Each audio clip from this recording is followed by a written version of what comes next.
Good evening, this is the Oscar expert here with Brother Bro. Today we're bringing back the Metacritic predictions. We wanted to make this a monthly segment in March, and then look what happened by the end of March. There were no more movies. But now that we got festivals and actual movies coming out next month, movies are back, and so is Metacritic predictions. We hope you enjoy this game and play along in the comments. We're going to do the movies that are going to theaters first, and I know we're doing September, but we're going to do a couple late August ones. Last time we did these, we were pretty accurate. We were not far off on anything. And I mean, part of that's chance, but part of it's just me. It's not chance. Skill. Look, none of us were 10 points off from anything. All right. Let's start off with Tenet, everyone's favorite. Depending on when this video is published, we might already be wrong or right. But we will be held accountable. There won't be any CGI editing of what we say. We're probably going to go sort of high on this one. You made a good point in the last video. You said there are Nolan films where everyone seems to agree that they work, and Nolan films where people are divided on whether or not they work. And yet, Cole... And yet, the Metascore doesn't really reflect that, because Inception was like a film that everybody thought was great. Interstellar, not everybody thought it was great, but they have like the same Metascore. The Dark Knight Rises, as like much as people didn't like it as much as The Dark Knight, it has pretty close of a Metascore. 78. The only real outlier in terms of Nolan's Metascores is Dunkirk, which has a 94. Dunkirk is his more mature work. Will Tenet be a mature work? I feel like the respect for Nolan has actually gone up. I'm getting the sense that Tenet's going to be like Inception level. Well, first of all, we got a little cheat sheet because they released a TV spot that had a 5-star rating.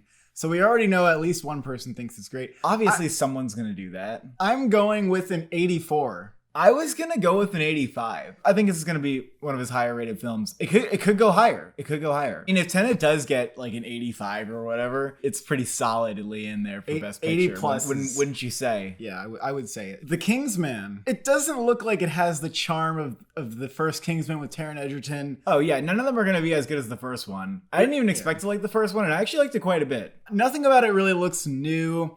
They're going to try to mimic the cool long take they did in that movie, and everyone's going to like come their pants a little bit. This is a little tired. It's prioritizing the highly stylized action, and I don't see that compelling of a story behind it or of like a hero's journey. It seems kind of generic in that way, and I think it will give people enough, but it's not going to like satiate anybody. I predict 54. I was going to say a 50, but is it too low? You can say 50. I just feel like it's not going to break 60. Like, if at best, it's 59. You know what I mean? Actually, I'm going to lower it to... Lower it? No, keep it there. That's fine. That was fine. No. I'm going 52, 51. Because, yeah, like, it just doesn't look that good. Like, no one's going to like it that much. It'd be cool to watch for a little bit, and then you'd be like, No one's going to give it more than a 7. How about that? Acknowledging that's going to happen, then I think we arrive at a lower number. The War with Grandpa.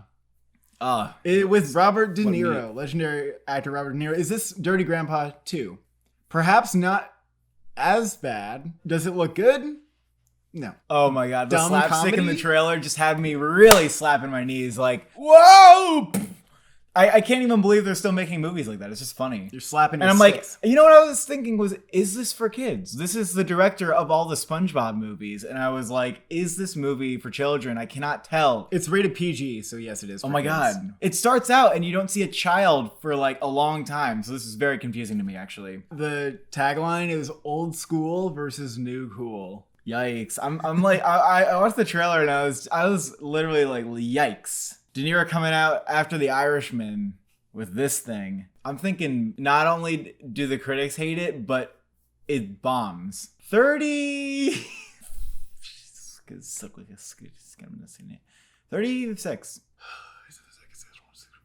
I'm going to go with a 40. I'm going to go with a 38 because it's harder and harder to get like that low. Last theatrical movie here is Ava. From the cast alone, you would honestly think it was a fucking Oscar contender. Jessica Chastain in the lead role. She doesn't really take that very bad roles so far. Colin Farrell, John Malkovich, Common. A couple years ago, I did some script coverage as an internship, and I thought this is just like one of those bad, annoying action scripts that I would see. It's one of those movies that the studio board's on because somehow they got like Jessica Chastain in it. It might be a little trash. Yeah, I completely agree with that. It's like bad, annoying script coverage. Like, it's just another one of those. And Tate Taylor's directing it. What is this? Why does it have? I mean, it's not like The Help is a masterpiece. I know, but yeah, he's decent. Like, he could do better. And well, but look, he's done The Girl on the Train, and then he did Ma. He's been disappointment after disappointment. But I don't think that people were that disappointed in Ma. Yeah, they were. That Ma gave people like what they wanted. It gave people something, but no more than that. It was Octavia Spencer and no more. So let's not forget the Girl on the Train got a lead actress SAG nomination. Oh goodness. It's one of those films where it's like, yeah, strong female action protagonist. Somehow that's like enough of a pitch to get it through the door. They think that that's what people like now. Yeah, like, exactly. We think that they want strong female roles. Like, let's get female action And it's heroes. like Jessica Chastain like sitting in a dress with blood on her face, like just like looking at her gun. And I absolutely want better female protagonists in my films, but this just isn't doing that, but it thinks it is. So it's kind of annoying. I'm going to say 45. I'll put it at a 41. Back to the good stuff. I'm thinking of anything from Charlie Kaufman. We're doing Netflix releases now. Most anticipated movie of the year. Oh my goodness, I can't wait to get my fingers into it. Ew, that's disgusting. I don't know what that means, but I can't wait. He's writing it, he's directing it. So far, we have loved both films that he's directed. You know, the last film he directed got a 92 on Metacritic. You kidding me? That's a lot. I just watched Being John Malkovich again. Amazing. So fucking weird. Also just kind of heartbreaking. Please watch that movie if you haven't seen it. The trailer looks excellent. I'm going to go high with this one. Now, I mean, obviously, we could see some division here. Maybe a WTF ending where a lot of people are what? I don't know. Do I have to watch that again? Do I want to watch that again? It'll be refreshingly weird. I think it's going to be more divisive on the people who are scrolling through Netflix and stumble upon it and think it's a horror movie. And for sure, the critics want Kaufman weirdness. I think they know what to expect at this point. That's the interesting thing is Anomalisa's score was really high on Metacritic. Yeah, it was 90. Weird fucking movie. And Synecdoche, New York, not so high because it was so ambitious. The tides are turning for Synecdoche, New York. People are realizing that it is a masterpiece, and it is. It's too weird for Oscars. Mm-hmm. But it's not too weird for critics. I think they're going to really embrace this movie. And it just looks so well shot compared to his other films he's directed. He's got the cinematographer who did Cold War and Ida. People are going to want to watch it twice. I want to love this. It's my most anticipated film of the year. I'm going to biasly go with an 88 on Metacritic for this one. I'm going 89. Really? Yeah, these are Cold War Ida numbers here. If it does get an 88 though, adapted screenplay, maybe not a huge stretch. The Devil All the Time. This is an interesting one too. Antonio Campos's work, I'm so sorry I haven't seen any of his films yet. He seems to have had a pretty interesting output. And this one has a stacked cast. Tom Holland, Robert Pattinson, Riley Keough, Jason Clarke. Everyone looks really great in it. Bill Skarsgård. It looks like a lot of fun. It's just fun to see what everybody's playing in this movie. Yeah, I'm surprisingly excited for it. I'd maybe go with a 74 on it. Maybe a 76? I was going to go with a 76. Why do we like even numbers so much? Yeah. I tried to predict a 51 and you told me not to do it. A lot. Remember that? Yeah, because I liked even numbers. Well, then you're the biased one. I'll go with a 75. Oh, no. Fuck you. Odd number. Don't feel good about it. My insides are like, no, don't do it. Ew, but fine. Now we're moving on to festival territory. Starting off with Nomadland. Poised to be the biggest movie of the festival, pretty much. You just know. I mean, it's going to have 3 100s to start on Metacritic. The first reviews you get are just all 100. And you're like, what is happening? I mean, Frances McDormand doesn't star in a movie for nothing. You understand? I remember last time we predicted Toronto, we were afraid to go in the 90s. I'm not afraid. Well, a lot of movies got in the 90s last year. I know. I'm going to go high 90 in this one and do... High 90. High. I'm going to go above high and say a 94, which I think is what you're going to say. Wait, why are you saying Baha'i 90? How is that? Not a high, that's a mid 90. Baha'i is above 90. I was going to go 93 because I know you hate odd numbers. You're going to be wrong. It's going to be a 94. No, you're going to be wrong. It's going to be a 94 for a while, and then it's going to be a 93. No, it's going to be a 96, and then a 95, and then a 94. No, it's going to be a 6, and then a 94, and then a 93. You fuck. You fuck. No, you're a fuck. If it goes to 93, it's going to a 92. The law of evens, buddy. The law of evens. The law of evens will be proven wrong very shortly. Ammonite. Other movie that I'm delicious. Probably going to go in the 90s. 90s? Why wouldn't I? I don't know. That's what it is. You think that's what it is? Movie. You're not going to watch a movie that's exquisitely made with Oscar-worthy performances in it that is deeply touching and heartfelt and not give it a 90. And if you're predicting it for Oscars, it has to get a 90 because of the kind of film it is. Because it's indie movie. It doesn't need a director, though. What? Because if it gets 90, that's like director territory. Actually, that's not true. Marriage Story. Name me an I don't like LGBT this game. film I don't like this that game. made it to Best Picture that was below 90. Brokeback Mountain. Barely below 90, but if you reassessed, it would be above 90. Let's be honest. Call Me by Your Name, Moonlight, very fucking high. Yeah, in fact, the two. high 90s. Bohemian Rhapsody was LGBTQ. I don't know what I'm talking about. Indie gay.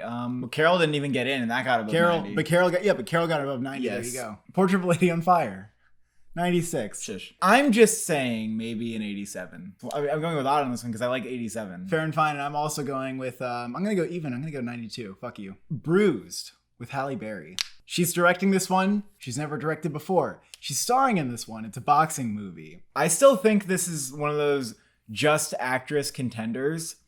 And for that reason, all I have to do is look at films that were just actress contenders and say, what's the Metacritic on those films? Oh, it was 70. Like what? What movies are you I mean, thinking of? Judy, still Alice. I'm actually going to go with a 68. Yeah. See? You're thinking exactly the way I am. You said 70. That's so similar. Every number is a world of difference to me. Here's a tricky one. Good Joe Bell. Very tricky one. I think either way, this might not be the biggest critical darling. For sure, yeah. I'm not going to go above like 80 for it, but it doesn't need to do that to deliver on what it's trying to do. It's just trying to touch people. It's not trying to be like the brainiest movie of the year or anything. We have the writers of Brokeback Mountain and Larry McMurtry, who wrote massive Oscar movies, The Last Picture Show, in terms of endearment, the book for the latter. Some people might find this sappy and like a little overbearing. But it could be like a Green Book, which, as Oscar as it was, actually didn't exceed a 70. I actually will go around the same and say a 70. I was going to go with 74. Well, do I like 72 better? It's also very appealing. But you won't consider a 73. Not gonna happen. Hacksaw Ridge. 73. I will do 73. I will do it. Congratulations. Next is One Night in Miami. Regina King directing her first film. This is a really interesting project about the meeting of civil rights figures such as Muhammad Ali and Malcolm X. It seems to be very like exchange of ideas-y, and in that way it could be seen as being a little on the nose. But I still think that due to the fact that this is going to touch on some very interesting topics, give audiences something to chew on, I think critics are definitely going to dig the movie. I'm feeling like high 70s here. I was thinking around that too. Great minds think alike. It's hard for critics to resist films that are important, and this is one of those. I'm going to go with maybe an 81 on this. I'm going to go with a 77. Another Round from Thomas Vinterberg, with starring Mads Mikkelsen, sort of a comedy about a gang of buddies who experiment with their alcohol levels. What's interesting is that this is more of a comedy. It's actually leaning into it in a way that I find engaging. Usually a comedy would be like, no, thank you. But this movie seems like it will actually be funny. Thomas Vinterberg doesn't really disappoint, does he? And Mads Mikkelsen is always good. It seems interesting. I have a note about Thomas Vinterberg doesn't disappoint. Thomas Vinterberg directed a movie called The Commune that you've never heard of, that got a 60 on Metacritic. And he also directed The Command. Oh. Nearly the same title. Well, thank you for correcting which got a 55, and it was a submarine movie with Colin Firth, Leah Seydow, and Matthias Schoenaerts, Max von Sydow. But this is not that. I just don't think this is that. It's not that, because it's getting into like festivals and a foreign film contender, perhaps. I don't know if it looks like people are going to be hailing it as a masterpiece. It could just have a lot of like 90s and 80s. I'm going to go with an 83. I'm going to go with a 79, actually. Concrete Cowboy is sort of a mystery as to how this one's going to look, because it's coming out at a couple of festivals. It looks like this is the director's debut film. It's a teenager discovers the world of urban horseback riding when he moves in with his estranged father in North Philadelphia. This father is played by Idris Elba.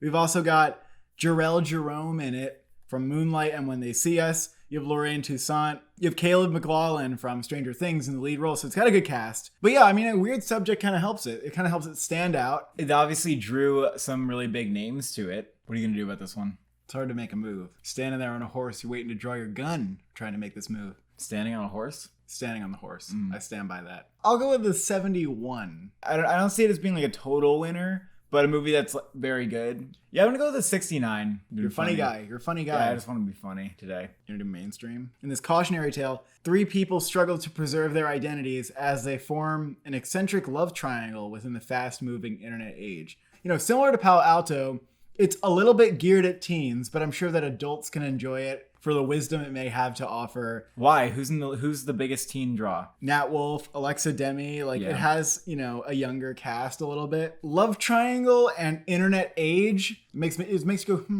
what is this? Makes me go, And of course, Gia Coppola's last film, Palo Alto, has a 69, so it's pretty good. 65. I was gonna say 62. Teens struggling over who they are and stuff. I mean, that's not the greatest all the time. Let's do Pieces of a Woman. From the director of White God and Jupiter's Moon. Jupiter's Moon has a 56. White God has some fucking how an 80. This one has a great cast. Shia LaBeouf, Ellen Bernstein, Jimmy Fails from Last Black Man, and Benny Safdie. Oh my goodness. Very What a weird interesting. cast. And Martin Scorsese just joined as like some sort of executive producer on this project. I'm not sure if that says anything, but No, it doesn't necessarily. you know, it's the director's first English language film. I feel like it's going to be very serious. I think it's gonna be a little like crazy. The cinematographer did Mandy. Oh. Wow. Yeah, I mean, that says something. It could have very good cinematography. Maybe this is a polarizing film. That's kind of where I'm feeling. Like, Why do I feel like it's going to be like a modern Lars von Trier thing? The image is making me think it's going to be very raw. it'll be like an arty movie. I will go with a 59. It doesn't Okay, necessarily mean okay. that it wouldn't be like a worth watching movie exactly. I just think a lot of Sure. people are going to be in the mid-range on it. A grieving Yeah. woman embarks on an emotional journey after the loss of her baby. Like, there's no implied redemption. It's hard watching a movie like that and then not experiencing redemption. And then- at the end. and then So think about this. If that is the case, that's gonna- pretty feel bad. Well, what's the other image here? Oof. Oh man, that just makes it's heart wrenching. Oh, no. It's a baby's hand wrapped around like an adult's finger. Oh my goodness. Already a gut punch. It's going to make people say, did I need to experience that? Now I'm thinking more like you with this, where like Nymphomaniac is a really feel bad movie. The first one? No, the second one. Yeah, the second one, not the first one. 63. It'd be really funny if we made all these assumptions and we're right. And this concludes our predictions for September releases and festival releases. Where do you agree? Where do you disagree? Please let us know. Thank you for watching. Thank you for subscribing. What's your Metacritic score?